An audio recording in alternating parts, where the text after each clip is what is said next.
సంఘాలను కూడా తీసుకోవచ్చు. అంటే మీటింగ్లకు పోయేటప్పుడు ఏమవుతుందంటే కుల సంఘాలు మీటింగ్ రానియడం, అది ఎప్పుడైనా పోతే యూనియన్ గా తీసుకోవాల్సి వస్తుంది తప్ప కుల సంఘాలు మళ్ళీ అంతే ఎంటర్టైన్ చేయదు, మళ్ళీ ఒక సమస్య. కాబట్టి ఏ సంఘం తీసుకోవాలనుకున్నా ఇంతకుముందు జేఏసీకి వ్యతిరేకంగా మేము సమన్వయ కమిటీ పెట్టినాం, 7 సంఘాలు పెట్టినాం. దాని ఒకరిద్దరు వచ్చిన సంఘాలకు కూడా మేము కరెక్ట్ ఇంప్లిమెంట్ చేయలేము. ఇప్పుడు హనుమంతాన్ని సపరేట్ ఎప్పుడైనా వస్తాం అంటే అది. కాబట్టి ఒక అవకాశం మళ్ళీ అందరికి పిలిచే అవకాశం తీసుకుందామా, ఇప్పుడే కంప్లీట్ అవ్వడం. ఇప్పుడు ఎప్పుడు కూడా ఐడెంటిఫై చేసే పరిస్థితులు లేదు, కష్టం. అంటే తప్ప అనుకోదు, ఎక్కడైనా ఐడెంటిఫై అనే కనబడాలి, కనబడితేనే ఉద్యమానికి రూపు వస్తుంది, ఊపు వస్తుంది. ఇదే ఫైనల్గా నిర్ణయం తీసుకోకుండా ఇప్పుడు నేను అన్ని సమన్వయ కమిటీకి అందరినప్పుడు పిలిపించాను, మళ్ళీ వెళ్తాం వస్తారా రా. ఇది ఎక్కువ టైం అవుతుంది, 2-3 days ఉంది. దీంతో 10 రోజుల పాటు టైం పెట్టేది లేదు. పెడితే మనకి ఖర్చుతో ప్రాబ్లం, దయచేసి అనుకోండి, ఎవరైనా ఖర్చుతో ప్రాబ్లం అవుతుంది. మేము మా యూనియన్ ఆఫీస్లో పెడతాం, మాకు రూపాయి ఖర్చు లేదు. దానికి ఛాయలు వీళ్ళు అన్నీ కూడా మేము చూసి ఇక్కడ మాకు పెద్ద అక్కడ ఎవరు వచ్చి మెజారిటీ అభిప్రాయం వాళ్ళకుంటే వాళ్ళని కూడా మేము పాటిస్తాం, మాకే కావాలని లేదు. కాబట్టి మిగతా సంఘాలు పిలువాలి, భాగస్వామ్యం. ఒకటి అన్న చెప్పింది పరిగణలో తీసుకుందాం, కానీ కమిటీ మాత్రం ఒకటి పడాల్సిన అవసరం ఉన్నది. కమిటీ మాత్రం వేసుకుందాం. దీనికి అందరూ ఓకే అయితే చప్పట్లు కొట్టండి.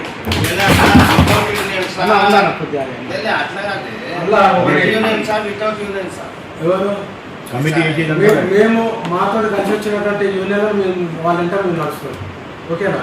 సంఘాలు కూడా వస్తాయి. అంటే ఎవరు రేపు ఏదేమైనా సంఘాలు సార్ క్వశ్చన్ చేసేది ఓన్లీ ట్రేడ్ యూనియన్స్ లా, ఇందులో కూడా అన్ని ఆల్ అసోసియేషన్స్ కూడా తీసుకుంటారని సార్. అసోసియేషన్ అంటే ఓన్లీ డ్యూటీలో ఉన్న వాళ్ళే, నాన్ డ్యూటీలో ఉన్న వాళ్ళే. అది కాదు సార్, బీసీ ఎస్సీ ఎస్టీ సంఘాలు బీసీ ఎస్సీ ఎస్టీ సంఘాలు మొత్తం ఇంక్లూడింగ్. కానీ ఏదైనా సందర్భం వచ్చినప్పుడు మళ్ళీ యూనియన్ గానే పిలుస్తారు అంటున్నారు. అది మీరు మీకు మీరు సహకారం ఉంటాం, లేదు మీరు రావచ్చు, మీరు కూడా మీరు అందరూ కలిసి మాత్రమే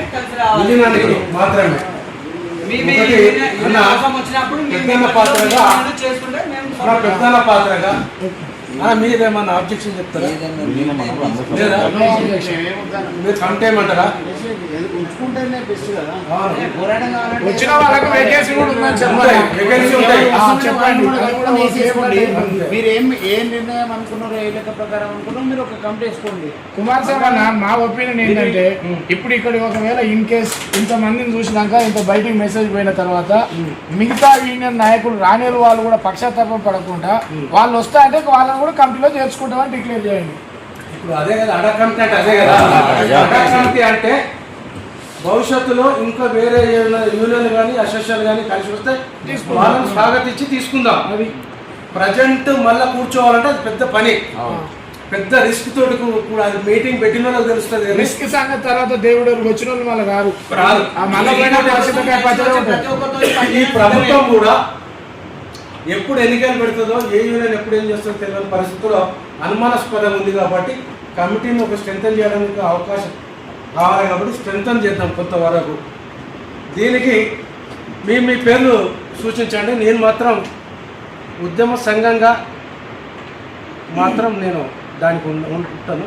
మిగతాది ఉన్నాడు కదా సార్, మళ్ళీ రికార్డులో పెట్టే క్వశ్చన్ ఈ కమిటీలో మీరు వన్ ఆఫ్ ద మెంబర్ ఉంటారా? నేను వ్యవస్థాపక చైర్మన్, నేను అధ్యక్షుడు, చైర్మన్ వేరే ఉంటాడు. నేను దానికి కాదు, ఇప్పుడు వేసే కమిటీకి మీ పాత్ర ఏంటనేది కూడా ఇంపార్టెంట్. ఇప్పుడు ఈ కమిటీ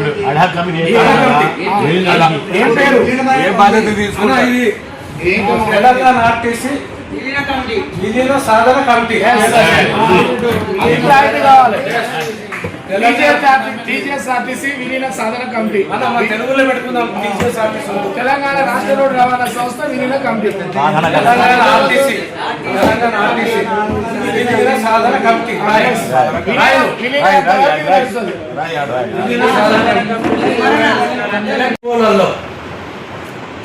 ఆర్టీసీ యాజమాన్యం, ప్రభుత్వం కావచ్చు, ఇంకెవరైనా వచ్చో వాళ్ళు ఒక అడుగు ముందుకేస్తున్నారు. మన దాంట్లో మనకు చిచ్చులు పెట్టడానికి మన దాంట్లో సంఘ వ్యతిరేక శక్తులు కొన్ని ప్రయత్నం చేస్తున్నాయి. కాబట్టి ఆర్టీసీని విలీనాన్ని కోరుకుంటూ మీ డిపోలలో ఉన్నటువంటి పరిధిలో ఎన్నికలను మాకు ఇష్టం లేదు, విలీనమే ముద్దు అనే అంశంలో మీరు డిపో గేట్ మీటింగ్లు పెట్టాలి. అందరూ అన్ని డిపోలలో కూడా తీర్మానం.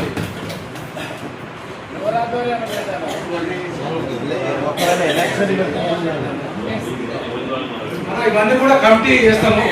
అంటే ఇప్పుడు వచ్చినట్టు కొంతమంది మాట్లాడిన తర్వాత వచ్చిన నిర్ణయాలు కమిటీ కోఆర్డినేషన్ కమిటీ తోటి ఒక అసోసియేషన్లో తెలంగాణ ఉద్యమ సంఘాలు కావచ్చు, పార్టీల మన యూనియన్ సంఘాలు కావచ్చు, వాళ్ళతో ఒక 10 మందిని కమిటీ చేస్తాం. అందరూ ఓకేనా? మరి మీరు జేఏసీలో ఉన్నారా? జేఏసీలో మరి ఇలా కూడా ఓకే చర్చించుకుంటారన్న వారం రోజులు చర్చించుకుంటారు. ఎందుకంటే వాళ్ళకు చందాలు కావాలి, దందాలు కావాలి. ఎందుకంటే వాళ్ళకేం అవసరం లేదు. ఉన్న ఉద్యోగులకు ఎటువంటి పరిస్థితుల్లో విలువ ఏముంటుంది అనేటువంటి వాళ్ళకి లేదు. ఎందుకంటే ప్రభుత్వంలో విలీనమైన తర్వాత మనకు ఉండేటువంటి గౌరవం, ఆత్మగౌరవము అందరికంటే ఎక్కువ ప్రభుత్వ ఉద్యోగులు అటెండర్కి ఎంత ఉందో మీరు అందరూ చూస్తూ ఉన్నారు. మరి అటువంటి పరిస్థితి కూడా ఆర్టీసీలో లేదు. ఇప్పుడు ప్రభుత్వంలో విలీనం అయితే మరి గౌరవం ఏర్పడుతుంది, సమాజంలో ఒక విలువ ఏర్పడుతుంది, మనకు అదేవిధంగా ఉద్యోగ భద్రత కూడా ఏర్పడుతుంది.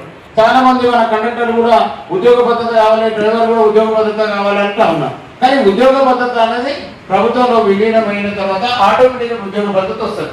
ఇప్పుడు ఆంధ్రప్రదేశ్లో కూడా జరుగుతున్న చూస్తూ ఉంటే ఉద్యోగ భద్రత అనేది చాలా స్పష్టంగా వాళ్ళకి రావడం జరిగింది. కొన్ని సమస్యలు ఉన్నాయి, చిన్న చిన్న సమస్యలు. తెలంగాణ జాతీయ మద్దతు ఆధ్వర్యంలో మేము గత నెల 7వ తారీఖు 8వ తారీఖు మేము ఆంధ్రప్రదేశ్కి వెళ్ళి అక్కడ ఉన్నటువంటి పరిస్థితులను అధ్యయనం చేసి మరి ముఖ్యమంత్రి గారికి రిపోర్ట్ ఇవ్వడం జరిగింది, ఎంపీ గారికి, అదేవిధంగా రవాణా శాఖ మంత్రి కూడా ఈ యొక్క రిపోర్ట్ ఇచ్చేస్తే అక్కడ ఏంది మనకి ఏం చేయాలనేది స్పష్టంగా తెలియజేయడం జరిగింది. వేం నరేంద్ర రెడ్డి గారి ద్వారా ముఖ్యమంత్రి గారికి పంపే విధంగా అక్కడికి వెళ్ళడం జరిగింది, రవాణా శాఖ మంత్రి గారికి ఇవ్వడం జరిగింది, ఎంపీ గారికి ఇవ్వడం జరిగింది, ఈడీఏ గారికి ఇవ్వడం జరిగింది. అసలు ప్రభుత్వంలో విలీనం అయితే మరి ఎటువంటి ఇబ్బందులు ఉంటాయి, ఎటువంటి ఉండవు, ఎట్లా మంచిగా ఉంటుంది అనేటువంటిది స్పష్టంగా తెలియజేయడం జరిగింది.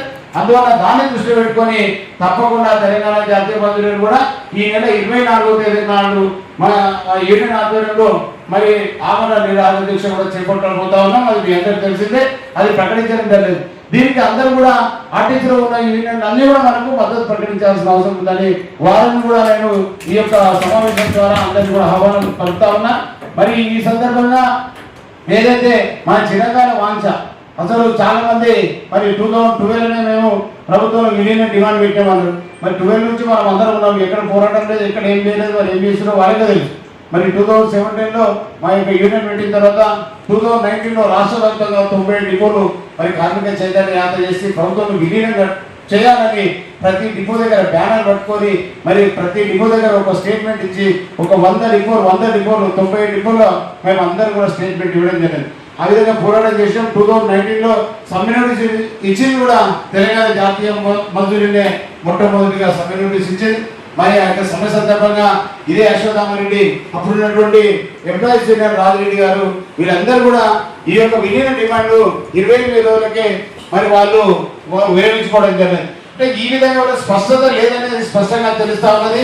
మరి అప్పుడు ఉన్నటువంటి ఎంప్లాయీస్ యూనియనే, మరి అప్పుడు రికగ్నేషన్ ఉన్నటువంటి యూనియనే విలీన డిమాండ్ వదులుకోవడం జరిగింది అప్పుడు ఉన్నటువంటి అశ్వత్థామరెడ్డి గారు. అంటే ఈ విధంగా అప్పుడు ఒకటి చెప్తూ ఇప్పుడు ఒకటి చెప్తూ మేము కట్టుబడి ఉన్నామని చెప్తూ ఉన్నారు, తెల్లారి ఒకటి చెప్తా ఉన్నారు.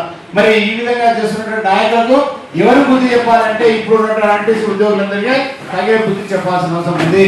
ఎందుకంటే మరి 2019 నుంచి ఏదైతే సమస్యలు ఏర్పడినాయో 2017లో ప్రెస్కెల్ అయింది, దానికి సంబంధించినటువంటి ఏరియర్స్ రిటైర్మెంట్ అయిన వాళ్ళకి ఇవ్వలేదు, సర్వీస్లో ఉన్న వాళ్ళకి లేదు. అంటే కొంతమంది 375 మంది ఇప్పటికీ రిటైర్ అయిన వాళ్ళు చనిపోవడం జరిగింది. అంటే ఆ పరిస్థితి ఎందుకు వచ్చిందంటే అప్పుడున్న రికగ్నైజ్డ్ యూనియన్ కానీ లేకపోతే అప్పుడున్న కేసీఆర్ ప్రభుత్వం కానీ మెల్లమెల్లగా మనకి డబ్బులు ఇవ్వకుండా యూనియన్ లేకపోయేసరికి లక్షలాది కోట్లాది రూపాయలు ఈరోజు పేరుకుపోయి మనకి ఇచ్చే డబ్బులు ఎవరు అడగలేని కారణంగా ఈరోజు మనకి ఇవ్వలేకపోయారు. ఇటువంటి పరిస్థితులు ఎదుర్కొన్నాం. మరి ఆ చట్ట వ్యతిరేక డ్యూటీలను ఎదుర్కొన్నాం. రాష్ట్ర వ్యాప్తంగా మనం అందరం కూడా ఏదైతే సస్పెండ్ రిమూవల్ వీళ్ళు అయిపోయిన గురించి కూడా మరి ఎక్కడ కూడా పోరాటం చేయలేని పరిస్థితిలో ఉంది. మరి ఈ విధంగా మరి పెద్ద ఎత్తున మరి అనేక ఉద్యమాలు చేపట్టాల్సిన సమయంలో యూనియన్ లేకుండా చేయడం జరిగింది. ఈ పరిస్థితి వచ్చిన తర్వాత ఇప్పుడు ప్రభుత్వంలో విలీనం చేసిన తర్వాత మీరు ఎన్నికలు పెడతారా, ఇంకేం పెడతారా, ఇంకేమైనా పెట్టండి. ఎందుకంటే ప్రభుత్వంలో విలీనం అయిన తర్వాత ఈ ఎన్నికలతో సంబంధం ఉండదు. కానీ వీళ్ళు ఎన్నికలు అంటే మీరు ప్రభుత్వం విలీనం చేసి పెట్టమని మనం తెలంగాణ జాతీయ మంత్రులు డిమాండ్ చేసింది. అదేవిధంగా ఇప్పుడు ఉన్నటువంటి వాళ్ళు కూడా, ఇక్కడ ఉన్న వాళ్ళందరూ కూడా మరి ప్రభుత్వంలో విలీనమే ముందు చేయాలని మరి అందరూ కూడా తెలియజేయడం జరుగుతుంది. ఈ సందర్భంగా మీ అందరూ కూడా ప్రత్యేకంగా ధన్యవాదాలు తెలియజేస్తూ, మీరు ఏదైతే మనం అందరం కూడా చివరి దశకు వచ్చింది, ప్రభుత్వంలో విలీనం అనేది చివరి దశకు వచ్చింది.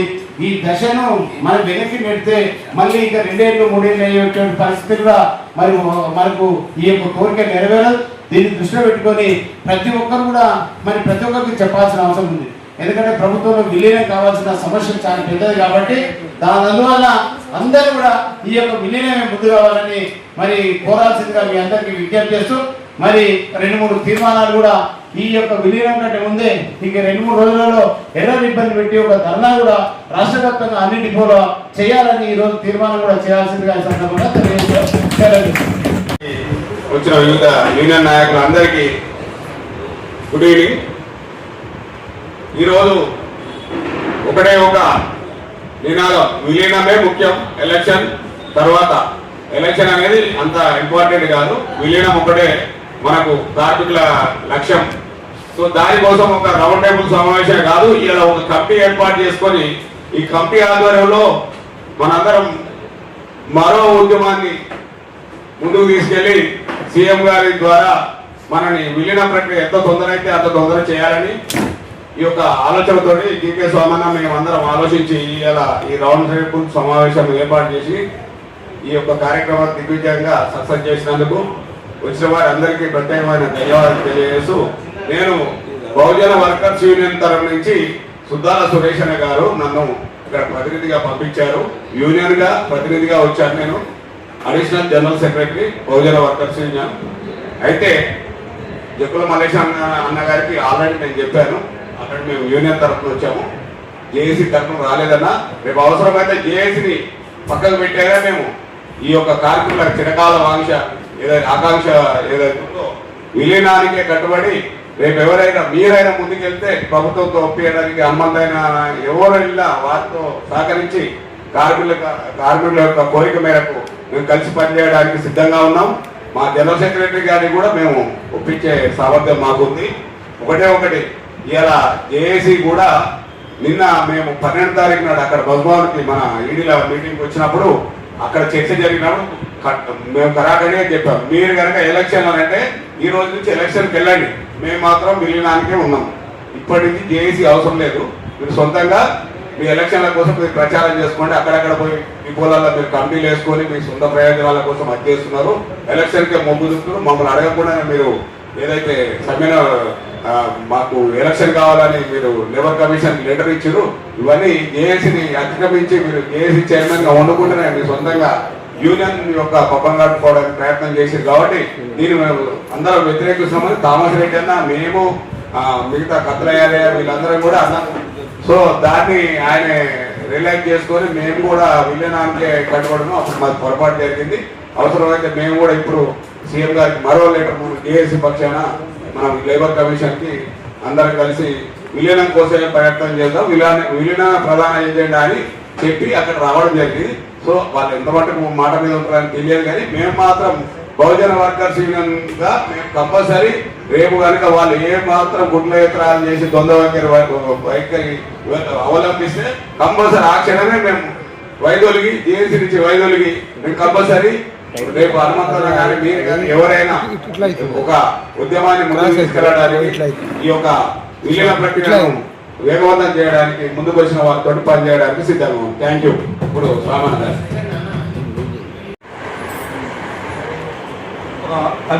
కవితతో ప్రారంభిస్తాను. ఇష్టమైన కవిత. హలో, వినిపిస్తున్నాను. దృశ్యమైన కవిత. పారదర్శకంగా కురుస్తున్న రక్తవర్షం చెమట నదిగా రూపాంతరించింది ప్రవహించటం మీరు ఎప్పుడన్నా చూసారా? హరితంగా నల్లరేగడి నేల మీద సృజించిన నాగల లిపిని మీరెప్పుడన్నా కనుగొన్నారా? కర్మాగారాల పొలిమిలో కనకనా మండుతున్న కండరాల ఎరుపుని మీరు ఎప్పుడన్నా చదివారా?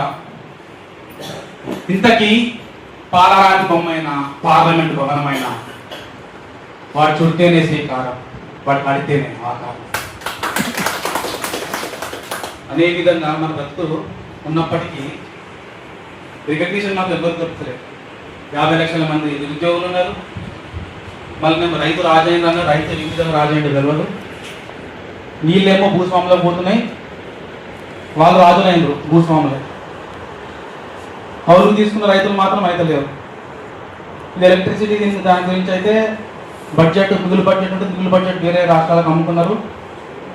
అసలు ఇంకా అందులో తక్కువ చేసిన బడ్జెట్లో ఇంకా అందులో కూడా ఎంత మిగిలింది అనేది ఇక వాళ్ళకే తెలియాలి. సో ఇప్పుడు ఆర్టీసీ దానికి వస్తేనేమో అప్పుడేమో మన పెద్ద మనిషి కేసీఆర్ ఆయన ఏమో తీసుకుపోయి జైలు వేస్తాను, మాకు సమయ ఉద్యోగానికి ఇస్తాను. ఇప్పుడేమో పరిస్థితి మొత్తానికి ఫ్రీ అని చేసేసినారు. ఇప్పుడు దీనికి ఎట్లా చేయాలి అనేది ప్రణాళిక మీరే చెప్పాలి. దానికి పూర్తి సహకారం మేమందరం ఉంటాం బిడ్డలన్న నేతృత్వంలో. సో మా యంగ్స్టర్స్ విజయ్, రుచిత్, మా తెలంగాణ శ్రామికులు అందరికీ చెప్పాల్సిన అవసరం అందరికీ తెలుసు. సో ఏ విధంగా మేము చేయాలనేది మేము ఖచ్చితంగా మేము ముందుకి మీకు సహకరిస్తాము అని తెలియజేస్తాము. Thank you so much. RTC ఉద్యోగాల ఆకాంక్షల వేదిక ఆధ్వర్యంలో నిర్వహిస్తున్నందుకు విద్యాసమయకు ధన్యవాదాలు. అలాగే ఇందులో పాల్గొనడానికి వచ్చిన వివిధ కార్మిక సంఘాల నాయకులకు, కార్మికులకు అందరికీ పేరు పేరున నమస్కారం. అదే ఒక 2 నిమిషాల్లో మా యూనియన్ గురించి చెప్తా, దాని తర్వాత మేమేం చేసినామో చెప్తా, నేను దేనికి సపోర్ట్ చేస్తున్నానో చెప్తాను. 2 నిమిషాలు. ఒకటి, సిద్ధాంత పరంగా దేశ ప్రగతి, కార్మిక ప్రగతి, సంస్థ ప్రగతి అనే సిద్ధాంతం మీద మేము పనిచేస్తాం. ఎప్పుడు సంస్థ ఉంటేనే మనం ఉంటాం, మనం ఉంటేనే దేశం ఎదుగుదల ఉంటుంది. అలాగే ఇండివిజువల్గా ఏది వేరుగా చూడడానికి లేదు. సో ఏదైతే ఆర్టీసీలో బిఎంఎస్ గారు 1980 నుంచి నిర్విరామంగా ఒకటే యూనియన్గా ఒకటే మాట మీద నడుస్తున్న సంస్థ. మేము ఎప్పుడైతే ఆర్టీసీ కార్మికులను ఉద్దేశంగా వాళ్ళ సౌఖ్యమే ముఖ్యంగా మేమేమైతే కార్యాచరణ చేసినామో 2019లో చాలా ఒడిదుడుకులు ఎదుర్కొన్నాం మనం. ఎందుకంటే 55 రోజుల సమ్మె చేసినాక యూనియన్లు నిషేధించబడ్డ తర్వాత ఫస్ట్ 2019 సెప్టెంబర్లో మేము సమ్మె కంటే ముందు 2019 సెప్టెంబర్లో ఇదే గవర్నమెంట్లో విలీనం చేయాలి అనే అంశం మీదనే మా నిజామాబాద్ డిపో దగ్గర ఒక కార్యక్రమం చేసాం, సంతకాల సేకరణ. ఎప్పుడు ఆలోచన అనేది కార్మికులు దృష్టిలో పెట్టుకొని చేస్తాం.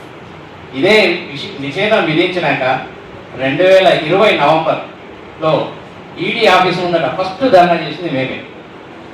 అప్పటికి మేము పాంప్లెంట్ పంచి కరీంనగర్ ఈడీ ఆఫీస్ ముందట ధర్నా చేసినాం. ధర్నా చేస్తే మేము ఉన్నది 20 మంది, 60 మంది పోలీసు వాళ్ళు ఉండాలి. సో ఎక్కడా కూడా భయపడలేదు, చెయ్యలేదు. ఇక ఏదైతే మన చిరకాల వాంఛ గవర్నమెంట్లో విలీనం, మనం 55 రోజుల సమయం కూడా దాన్నే ముందర పెట్టి చేసినాం. ఇప్పుడు మొన్న చేసిన సమయం కూడా అదే ముందర పెట్టి చేసినాం. కానీ దీనికి మేము 2023 ఏప్రిల్లోనే ఆద్యం పోతున్నాం. ఏంటిదంటే 2023 ఏప్రిల్ మేము ఒక ఆత్మీయ సమ్మేళనం చేసినాం. హైదరాబాద్లో ఒక ఆత్మీయ సమ్మేళనం చేసి అప్పటి బీజేపీ ప్రెసిడెంట్ బండి సంజయ్ గారిని పిలిపించి ఒక ప్రకటన చేయించాం. ఏంటి అంటే, ఎట్లయితే ఆర్టీసీ ఉద్యోగులను గవర్నమెంట్లో కలిపారో ఏపీలో, అలాగే తెలంగాణ ఉద్యోగులను కూడా మీరు కలపాలి. లేని పక్షంలో వచ్చేది మా గవర్నమెంటే, మేము కలుపుతాము అనే ఒక ప్రకటనతోని కేసీఆర్ గారి ప్రభుత్వం దిగి వచ్చి హడావిడిగా జియో పాస్ చేసి అదే బీజేపీ వాళ్ళని బదనాం చేయాలని మన అప్పటి గవర్నర్ తమిళసై గారి దగ్గరికి పంపించి ఆమె సైన్ చేయటం లేదు, నేను అన్నీ చేశాను అని చెప్పేసి ప్రొపగండా చేసి వాళ్ళ అదే యూనియన్ అదే డిఎంయూను ముందర పెట్టుకొని అక్కడికి ధర్నాలు పంపించారు. ఇవన్నీ కార్మికులకు తెలియకపోవచ్చు, కానీ బిఎంఎస్గా మేము ఇప్పుడు కార్మిక పక్షపాతిగా ఉంటూ కార్మికుల కోసం ప్రతినిత్యం ఆలోచిస్తూ ఏదైతే మేము కార్యాచరణ చేస్తామో దాన్ని ఖచ్చితంగా మేనేజ్మెంట్ కూడా యాక్సెప్ట్ చేస్తుంది.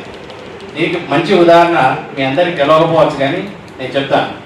ఎండి సజ్జనార్ గారు ఎప్పుడైతే మనకు రక్తదాన శిబిరం పెట్టిండో, తలసేమియా పేషెంట్ల కోసం రక్తదాన శిబిరం పెట్టినప్పుడు మేము ఆయనకు ఒక మెమోరాండం ఇచ్చాము. సార్ మీరు చేసేది చాలా మంచి పని, తలసేమియా పేషెంట్లను కాపాడాల్సిన బాధ్యత మన మీద ఉంది. రక్తదానం అనేది ఇంకొకరి ప్రాణదానం లాంటిది. అలాగే ఆర్టీసీ కార్మికుల ఆరోగ్యాన్ని గురించి కూడా మీరు ఆలోచన చేసి ఒక గ్రాండ్ హెల్త్ ప్రోగ్రామ్ పెడితే బాగుంటుందనే రిప్రజెంటేషన్ నేను చేయడం ద్వారా ఆ రోజు మనకు గ్రాండ్ హెల్త్ చెకప్ క్యాంప్ వచ్చింది. ఇట్లా ఏదైనా కానీ కార్మికుల పక్షాన, కార్మికుల కోసం, కార్మికుల శ్రేయస్సు కోసం బిఎంఎస్ ఆలోచిస్తుంది. ఇక విలీనానికి వస్తే అప్పుడు చేసినాం, బండి సంజయ్ గారిని ముందర పెట్టి గజెట్ తెప్పించినాం. ఈసారి కూడా అది మాతోనే సాధ్యమవుతుంది. మీరు అవునన్నా కాదన్నా, ఎలక్షన్లకు పోయినా పోకపోయినా, ఒకవేళ ఎలక్షన్లకు పోతే ఖచ్చితంగా ఒక 2 యూనియన్లు అనుకుంటే మేమే గెలుస్తాం. కానీ దాంట్లో చాలా పీఠముళ్ళు ఉన్నాయి. అది అంటే ఇప్పుడు నేను చెప్పదో నాకు తెలియదు. కానీ ఇప్పుడు వచ్చిన లేబర్ కోడ్స్ మీరు గమనిస్తే కనుక ఎవరికైతే 50% ఓట్ షేర్ వస్తుందో వాళ్ళే రికగ్నైజ్ అవుతారు. ఒకవేళ 50% ఓట్ షేర్ రాకపోతే మీ అందరికీ అనుమానం ఉన్నది ఎవరు గెలిస్తే వాళ్ళు ఇదవుతారని. అది కాదు. ఇప్పుడు ఎవరికైతే 50% ఓట్ షేర్ వస్తుందో వాళ్ళే రికగ్నైజ్ అవుతారు. ఇన్ కేస్ 50% రాలేదంటే కనుక 2 యూనియన్లు 3 యూనియన్లు కలిపితే 50% అయితే 3 కూడా ఛాన్స్ ఉంటుంది. కొత్త లేబర్ కోడ్స్ ప్రకారం మీరు అపోహలకు పోకండి, ఎవరు గెలుస్తారో వాళ్ళకి ముడతాయని. ఫస్ట్ ఏంటంటే ఆర్టీసీలో అపోజిషన్ను కాపాడాలి. యునానిమస్ కాకుండా అపోజిషన్ను కాపాడితే మన కోరిక ముందడికెళ్తుంది. అది కాకుండా మేము ఎన్నికలను బహిష్కరిస్తాము, మేము అసలు దిగువల కాడికి రానియము, ఏదంటే కరెక్ట్ పద్ధతి కాదు. ఎందుకంటే ప్రజాస్వామ్యంలో ప్రతి ఒక్కరికి అడిగే హక్కు ఉంటుంది, ప్రతి ఒక్కరికి బాధ్యత ఉంటుంది. సో ఎలక్షన్లు పెట్టినా కానీ అపోజిషన్ను నిలబెట్టాలి. అప్పుడే ఎవరైతే మేము గుత్తాధిపత్యము, మీకు ఏకచేతాధిపత్యము అనుకుంటారో వాళ్ళు దిగి వస్తారు. సో ఇప్పుడు ఈ విలీన ప్రక్రియ మీకు అందరికీ తెలుసు కావచ్చు. అంటే నా అభిప్రాయం, నేను ఈ గత సమ్యకాలం నుంచి ఇప్పటిదాకా చర్చలలో ప్రతి చర్చలో నేను ఉంటున్నా. గవర్నమెంట్ ఉద్దేశం, మన యాజమాన్య ఉద్దేశం సాగదీయడం మాత్రమే. ఎక్కడా కూడా కార్మికుల మీద చిత్తశుద్ధి లేదు, కార్మికుల మీద ప్రేమ లేదు, సంస్థ మీద ప్రేమ లేదు. ఎక్కడా కూడా ఎవ్వరికి కూడా అటు గవర్నమెంట్ కావచ్చు, ఇటు యాజమాన్యానికి కావచ్చు, మన మీద అసలే ప్రేమ లేదు. ఎంతసేపు వాళ్ళు కాపాడుకోవాలా, వాళ్ళు సాగదీసుకోవాలనే ఉద్దేశంగా చూస్తుంది తప్ప కార్మికుల ప్రేమతో చేయలేదు. ఒకవేళ శంకర్ గౌడ్ అన్నా కనుక ఆ రోజు ఉదాంతం జరగకపోయి ఉంటే ఈరోజు ఆర్టీసీ చరిత్ర వేరే ఉండేది. ఎందుకు అంటే కార్మికులు చాలా ఉత్సాహంగా వాళ్ళు పడ్డ తపనతోని ఏకంగా రోడ్ల మీదకి వచ్చేసారు. ఎవరు పిలిచింది కాదు. సరే ఆయన జేఏసీ పెట్టిండు, అదంతా అయింది, అది వేరే విషయం. కానీ కార్మికులు స్వతహాగా వచ్చారు. ఎవరు పిలవలేదు వాళ్ళని, ఎవరు టెంట్ వేయలేదు, ఎవరు రాలేదు. స్వతహాగా కార్మికులు చేశారు. సరే ఈ జరగడానికి కూడా కారణం బిఎంఎస్. ఎప్పుడైతే జేఏసీ ఆయన ప్రకటించి సమ్మె డేట్ డిక్లేర్ చేసిండో, సమ్మె డేట్ డిక్లేర్ చేసినాక కూడా మన అశోక్ అన్న నాకు ఫోన్ చేసి స్వామి ఇట్లా మనం చేద్దాము అని చెప్పాడు. చేద్దామని చెప్తే నేను ఆ రోజు ఒకటే మాట చెప్పాను, అన్న ఇది కరెక్ట్ టైం కాదు. ఒకవేళ మనం చేస్తే కార్మికుల్లో అనిశ్చితి ఏర్పడుతుంది, అయోమయ పరిస్థితి ఏర్పడుతుంది. అసలు మనం సమ్మెకు పోవాలా వద్దా, ఇది చెయ్యాలా వద్దా అనే పరిస్థితి ఏర్పడుతుంది. సో కార్మికులందరూ చేద్దామని ఉన్నారు.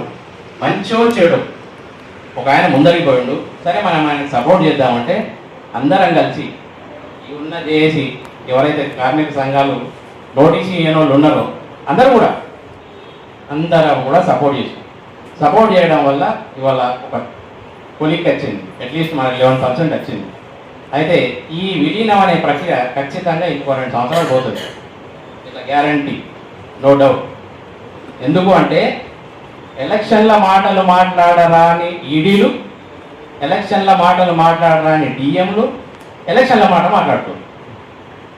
సో ఇది మనకు ఉదాహరణ. కాబట్టి ఏ రోజు ఎలక్షన్లు వచ్చినా మన బాధ్యత మనం నిర్వర్తించాలా. ఖచ్చితంగా అపోజిషన్ని కాపాడాలి.